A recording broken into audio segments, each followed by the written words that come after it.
Pagkatapos nating mamarinate, magsisimula naman tayo dito mag-gisa ng mga aromatic. Inuna ko na nga itong garlic, pagkatapos sinundan ko pa nga ito ng sibuyas. Pagkatapos, saka naman to iminekos-mekos. Maglalagay din tayo dito ng kaunting karne. Bali, ginayat ko na yan ng pa-cubes-cubes. Pagkatapos, paghaluin lang natin yan hanggang sa mamutla. At pag namutla na siya mga ka-olives, pwede na natin ilagay itong balon-balunan na meron na siyang atay. Ganun nga din ang gagawin natin dito mga ka-olives. Imekos-mekos nga lang natin to hanggang sa mamutla. Ano yung inaantay natin? Yung lumabas yung kanyang sariling oil. Hindi mawawala to sa Balenciana. Kailangan natin tong lagyan ng chorizo. Bali, ipiprito na siya dyan mga ka-olives. Pagkatapos, lalagyan na natin to ng kaunting paminta. Susundan ko pa nga ito ng kaunting asin. Depende sa dami ng ating malagkit na bigas. Lagyan tayo dyan ng cubes para mas masarap talaga siya. Then, saka natin to paghaluin ng dahan-dahan. Baka madurog naman yung ating chorizo. So, ito na mga ka-olives, ilalagay na natin yung minarinate nating malagkit na bigas kanina. Lagay din ako dyan ng kurkum, mga 3 kutsara or 4 na kutsara, pwede na. Pagkatapos, lalagyan pa natin to ng kaunting tubig. Dahan-dahan lang yung paglagay natin ng tubig mga ka-olives para matansya talaga natin na hindi siya malata. Okay lang siyang malata kasi yun ang normal niya, pero yung maging lugaw ba siya, kailangan din natin itong ma-check maya't maya para masigurado natin na hindi masusunog yung kanyang ilalim. Then, mix natin yan ng dahan-dahan.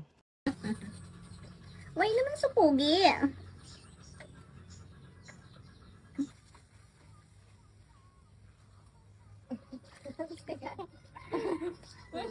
Kapit itong maluto mga ka-olives, kaya ilalagay na natin itong green peas. Ganito pa nga to ng dried grapes at itong bell pepper. At saka ko naman to pinaghalo-halo. Bali, minuto na lang yung inaantay natin at maluluto na nga to. So, ito na nga mga ka-olives yung kanyang itsura nung maluto na ay talagang nakakatakam ng kumain. Bali, magpi-plating na tayo dito mga ka-olives. Pero napansin ko parang meron pa siyang mga part na hilaw. Kaya binalik ko siya dyan mga ka-olives pagkatapos niluto ko pa to ng mga 3 minutes. Tapos ito na nga yung kanyang itsura finally. Naluto na nga siya mga ka-olives. Ito na yung exciting part, yung tikiman time. Hindi ko ina-expect yung magiging lasa niya mga ka-olives kasi first time lang namin makakain ng Ilonggo version nito. Kasi dati yung nakakain ko dun sa amo ko ay parang pula naman yung kanyang sauce. Pero eto, literal na may kurkum ka talagang malalasahan. Sobrang sarap niya. So paano ba yan? Hanggang dito na lang muna. Salamat sa panonood.